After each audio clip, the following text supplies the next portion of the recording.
Cette semaine, il m'est arrivé quelque chose de spécial. J'ai vu une vidéo sur YouTube et puis je l'ai regardée à nouveau. Encore et encore et on a été des millions à le faire. C'est peut-être la plus belle vidéo de la toile. Je vous explique ça tout de suite. Lundi dernier, l'astronaute canadien Chris Hadfield se prépare à rentrer sur Terre après avoir été aux commandes de la Station Spatiale Internationale pendant quelques mois. C'est d'ailleurs le tout premier Canadien à avoir été le commandant de cette station. Pendant son temps libre lors de sa mission, il s'est fait connaître sur le net et les réseaux sociaux pour ses vidéos et photos tantôt poétiques, tantôt pédagogiques qu'il postait très régulièrement. Et oui, il a le net là-haut. Je sais, moi aussi ça m'a surprise au début. Je me demande d'ailleurs à quel débit. En général, ces vidéos sont des expériences amusantes comme par exemple comment se brosser les dents ou se raser en apesanteur ou encore confectionner un sandwich en apesanteur. Une des plus amusantes est la vidéo « Que se passe-t-il quand on pleure dans l'espace ?» Eh ben, vous pouvez le voir, hein, l'eau s'accumule autour des yeux pour faire de grosses poches aqueuses. Comme le dit très bien Chris, dans l'espace, les larmes ne coulent pas.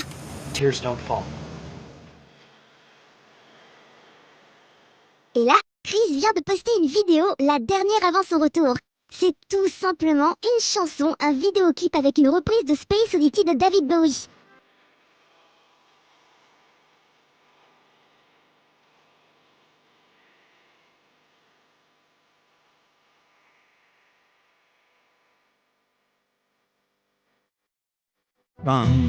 C'est une chanson de 69 qui raconte l'histoire de Major Tom, pilote d'un engin spatial qui décolle et qui finit à la dérive, prisonnier de son engin inerte.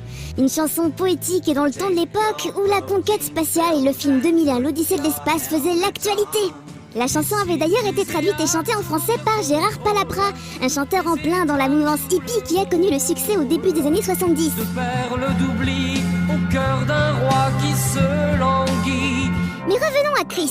Sa reprise a été présentée par certains sites comme la toute première chanson enregistrée dans l'espace. C'est sûr que c'est vendeur de présenter ça comme ça, mais ce n'est pas vrai. Dommage. Car Chris avait déjà envoyé quelques vidéos de chansons qu'il jouait en acoustique dans la station. Il avait également enregistré une autre chanson en duo et avait aussi chanté en direct avec toute une chorale. Waouh!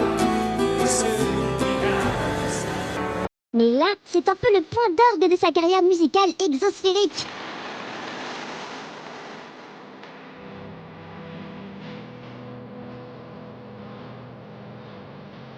En plus, il a tourné un vrai clip pour accompagner sa chanson.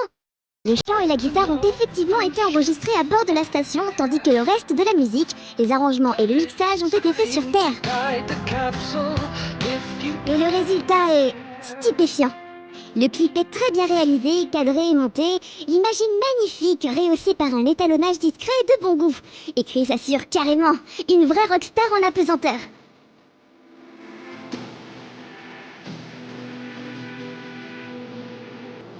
Voilà, on tient la vidéo parfaite. La vidéo qui redonne espoir en l'humanité.